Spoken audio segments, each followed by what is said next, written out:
لیکن انسان کمزور ہے. انسان کو اللہ نے ایسا بنایا ہے کہ انسان یاد رکھتا ہے تو بھولتا بھی ہے، اچھائی کرتا ہے اس سے غلطی بھی ہوتی ہے، نیکی کرتا ہے اس سے گناہ بھی ہوتا ہے. ایک انسان چلتا ہے، اللہ نے اس کو آنکھ دی ہے، لیکن کبھی اس پر غفلت بھی طاری ہوتی ہے، اس کو ٹھوکر بھی لگتی ہے، وہ غلطی کرتا ہے. کبھی یہ غلطی انجانے میں ہوتی ہے، کبھی جان بوجھ کے ہوتی، کبھی معلوم ہوتا ہے یہ گناہ ہے پھر بھی آدمی کرتا ہے. کبھی آدمی کو معلوم نہیں ہوتا ہے کہ یہ گناہ ہے، آدمی کر جاتا ہے. کبھی ایک چیز کی وجہ سے ایک چیز کے کرنے میں دوسری چیز آدمی بھول جاتا ہے. مثلا آدمی گاڑی چلا رہا ہے، ایک کو بچانے کے لیے دوسرے کا نقصان ہو جاتا ہے. کبھی اس طرح سے بھی ہوتا ہے، کبھی چوک ہوتی ہے، کبھی گناہ ہوتا ہے، کبھی عمدن گناہ ہوتا ہے.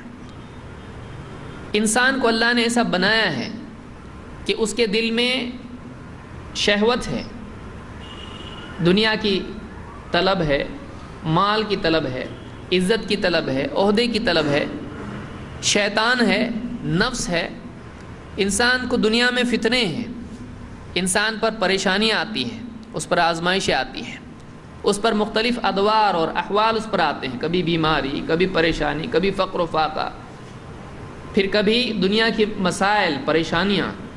ان ساری چیزوں میں رہنے کے بعد ایسا ہوتا ہے کہ ایک انسان ایک چیز کبھی اچھے انداز میں کرتا ہے لیکن کبھی اس میں کوتاہی ہو جاتی ہے.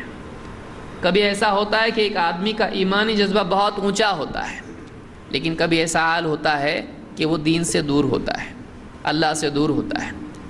کبھی ایسا ہوتا ہے کہ وہ عبادت بہت اچھے انداز میں کرتا ہے کہ اللہ کے سوا کوئی ذہن میں نہیں ہے، احسان کے اعلیٰ مرتبے کے ساتھ عبادت کرتا ہے.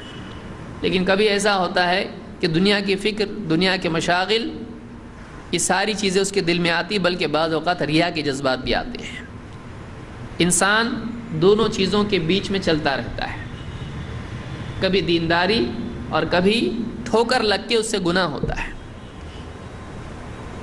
بعض اوقات گناہ سنگین ہوتا ہے اور گناہ کی وجہ سے دنیا میں بھی اللہ کی پکڑ آتی ہے. یہی بات اللہ نے قرآن کریم میں فرمایا، ظہر الفساد فی البر والبحر بما کسبت ایدی الناس. خشکی میں اور تری میں فساد پیدا ہو گیا، بگاڑ آ گیا. کبھی بگاڑ انسان کے اعمال کی وجہ سے ہوتا ہے، قتل و غارت گری، اور کبھی ایسا ہوتا ہے کہ اللہ کی طرف سے پکڑ کے طور پر ہوتا ہے کہ آسمان سے اللہ کی طرف سے پکڑ آتی ہے. کبھی زلزلے کی صورت میں، کبھی طوفان کی صورت میں، کبھی باڑھ کی، سوکھے کی، کسی اور صورت میں.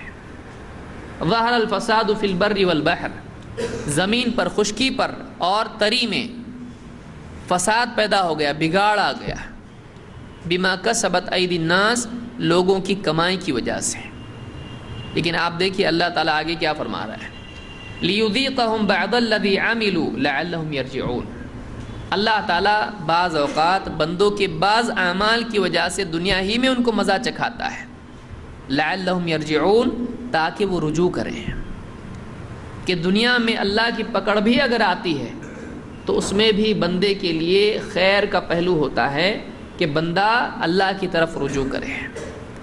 یعنی اللہ تعالیٰ دنیا میں بندے کے ساتھ بھلائی کا معاملہ کرتا ہے کہ دنیا میں بھی اس پر مصیبت ڈالتا ہے. یہ مصیبت کیوں ہوتی ہے؟ اس کے گناہوں کی وجہ سے تکلیف آتی ہے، بعض اوقات آزمائش ہوتی ہے، نیک آدمی پر بھی تکلیف آتی ہے، کبھی کسی کا ظلم بھی ہوتا ہے، لیکن کبھی اللہ کی طرف سے پکڑ بھی ہوتی ہے. اور اللہ تعالیٰ دنیا میں سزا، تکلیف، عذاب، پریشانی، مصیبت کیوں ڈالتا ہے؟ اللہ تعالیٰ فرماتا ہے لِيُذِيقَهُمْ بَعْضَ الَّذِي عَمِلُوا. اللہ تعالیٰ بعض اوقات ان کے اعمال کی سزا دنیا ہی میں ان کو چکھاتا ہے. کیوں؟ لَعَلَّهُمْ يَرْجِعُونَ، تاکہ وہ اللہ کی طرف رجوع کریں. دنیا کے عذاب اور پریشانیوں کا مقصد بھی اللہ کے نزدیک کیا ہے؟ لَعَلَّهُمْ يَرْجِعُونَ، تاکہ بندہ اللہ کی طرف رجوع کرے. اللہ چاہتا ہے بندہ اللہ کی طرف آئے. اگر اللہ چاہے، اللہ کسی کے ساتھ خیر کا معاملہ کرے، دنیا میں تکلیف ڈال کے اپنی طرف اس کو پھیرتا ہے. لیکن اگر اللہ بندے کے ساتھ شر کا فیصلہ کرے تو دنیا میں اس کے لیے آسانیاں پیدا کر دیتا ہے اور وہ اس میں کھو جاتا ہے اور پھر اللہ کی طرف رجوع نہیں کرتا ہے۔ تو دنیا میں بعض اوقات پریشانیوں کا آنا، تکلیف کا آنا، مصیبت کا آنا، یہ بھی اللہ کی طرف سے خیر ہوتا ہے، اس لیے کہ یہ بڑے شر سے بچانے کا ذریعہ بن جاتا ہے۔ ایک آدمی ہے، گناہ کر رہا ہے، دنیا میں پکڑ نہیں آ رہی ہے، بعض اوقات وہ غافل ہو جاتا ہے اپنے احوال سے، اپنے اعمال کے بارے میں بے فکر ہو جاتا ہے، اور نتیجہ کیا ہوتا ہے؟ توبہ کی توفیق نہیں ملتی ہے اور آدمی اسی حال میں دنیا سے چلا جاتا ہے اور پھر آخرت کے اندر اس کی پکڑ ہوتی ہے۔ لیکن اس کے بالمقابل دوسرا بندہ ہے، اس سے گناہ ہوتے ہیں، اس سے غلطیاں ہوتی ہیں، دنیا میں اللہ کی طرف سے سزا آتی ہے۔ اب اس سزا کی وجہ سے، اس تکلیف کی وجہ سے جو ایک حصہ ہوتا ہے سزا کا، بندہ اللہ کی طرف رجوع کرتا ہے، اس کو لگتا ہے کچھ تو غلط میں کر رہا ہوں، وہ سوچتا ہے، وہ اللہ کی طرف گڑ گڑا کہ اللہ میرے مسئلے کو حل کر دے، اے اللہ اگر کوئی غلطی میں نے کی تو معاف کر دے، اللہ کی طرف رجوع کرتا ہے۔ یہ رجوع اس کے گناہوں کے لیے معافی بنتا ہے، اس کے مرتبے کو بڑھانے والا بنتا ہے، اس کو اللہ سے قریب کرنے والا بنتا ہے، اس کو اللہ کی جنت میں داخلہ دلانے والا بنتا ہے۔ تو بعض اوقات دنیا کا عذاب ایک انسان کے لیے اللہ کے قرب کا ذریعہ بنتا ہے۔ ایک بگڑا ہوا انسان، ایک گناہ گار انسان، تکلیف کی وجہ سے دنیا میں سزا بھی اس کے لیے جزا کا ذریعہ بن جاتی۔ کتنی عجیب چیز ہے، آپ دیکھیے، دنیا کی سزا آخرت کی جزا کا ذریعہ بنتی ہے۔ واقعی ایک انسان میں اپنے حالات سے سبق لینے کا، اللہ کی طرف رجوع کرنے کا مزاج اگر موجود ہو، ٹھوکر لگنے کے بعد وہ یہ سوچے کہ واقعی کیوں لگی ٹھوکر، وہ اللہ کی طرف متوجہ ہو، اللہ اگر کوئی غلطی ہو تو معاف کر دے۔ تو بعض اوقات دنیا میں بھی جو تکلیف آتی ہے، ان تکلیفوں کا مقصد یہ ہوتا ہے، اللہ تعالیٰ تکلیفیں اس لیے ڈالتا ہے کہ بندہ اللہ کی طرف رجوع کرے، اللہ کی طرف بڑھے۔ یہ اللہ کی نعمتوں میں سے ایک نعمت ہے۔ اگر واقعی آدمی غور کرے تو دنیا میں تکلیف آنا بھی اللہ کی طرف سے ایک نعمت ہے، یہ بڑی نعمت کا ذریعہ ہے اللہ کے قریب ہونے کا۔ لیکن آدمی بعض اوقات کیا سوچتا ہے، کیا اتنا میرے اوپر تکلیف آ رہی ہے، بجائے اللہ کے قریب جانے کے وہ اللہ سے دور ہو جاتا ہے، بجائے اللہ کی طرف رجوع کرنے کے، اللہ سے گڑ گڑا کر اپنے گناہ کی معافی اور اپنے مسائل کے حل کے طلب کرنے کی بجائے وہ اللہ سے شکایت کرنے لگ جاتا ہے۔ تو یہ آدمی کے لیے مزید مصیبت میں مصیبت کا اضافہ بن جاتی ہے۔ آدمی کو چاہیے وہ اپنے مصیبتوں میں اللہ کی طرف رجوع کرے۔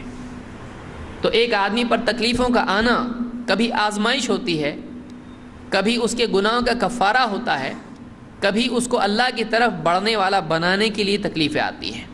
تو آدمی پر جب تکلیفیں آئیں فوراً اس کو ہوش میں آ کے اللہ کی طرف رجوع کرنا چاہیے۔ تو یہاں پر اللہ تعالیٰ نے فرمایا کہ ہم بعض اوقات ان کے بعض اعمال کا، سارے اعمال کا بدلہ نہیں ملتا، یہاں پر بعض اعمال کے بدلے دنیا میں سزا آتی ہے۔ کیوں آتی ہے؟ لعلہم یرجعون، تاکہ وہ ہماری طرف رجوع کریں۔ رجوع کے معنی ہے پلٹنا، اللہ کی طرف پلٹنے کے لیے تکلیفیں آتی ہیں۔ تو اللہ تعالیٰ چاہتا ہے کہ بندہ اللہ کی طرف پلٹے۔ اگر بندے کا اللہ بھلا نہیں چاہتا تو اس کو کبھی پلٹنے کی توفیق نہیں دیتا۔ بتائیے یہ اللہ کا احسان نہیں ہے کہ اللہ حالات ڈالے کہ ارے اب تو پلٹ، اب تو میری طرف بڑھ، ان تکلیفوں سے تو مجھ کو گڑ گڑا کے پکار۔ تکلیف آتی تو پکارتا ہے اللہ کو، یہ اللہ کا احسان ہوتا ہے تکلیف ڈالنا بھی اس کے لیے، بشرطے کہ بندے میں واقعی اتنی گہری سمجھ ہو کہ وہ اپنے احوال سے سبق لے۔ اسی رجوع کا نام توبہ ہے۔ ایک آدمی کا گناہ کے بعد، برے اعمال کے بعد، شر کے بعد، غلطی کے بعد اللہ کی طرف پلٹنا، اسی کا نام کیا ہے؟ توبہ۔ اسی کو عربی زبان میں توبہ کہتے ہیں، اسی کو انابہ کہتے ہیں، اسی کو رجوع کہتے ہیں۔ آج کے درس میں، آج کی گفتگو میں اسی موضوع سے متعلق کچھ باتیں ہم دیکھیں گے کہ توبہ کی دین میں اہمیت کیا ہے اور توبہ کی تفصیل کیا ہے، اس کی فضیلت کیا ہے، اس کی اہمیت کیا ہے اور اس کا طریقہ کیا ہے۔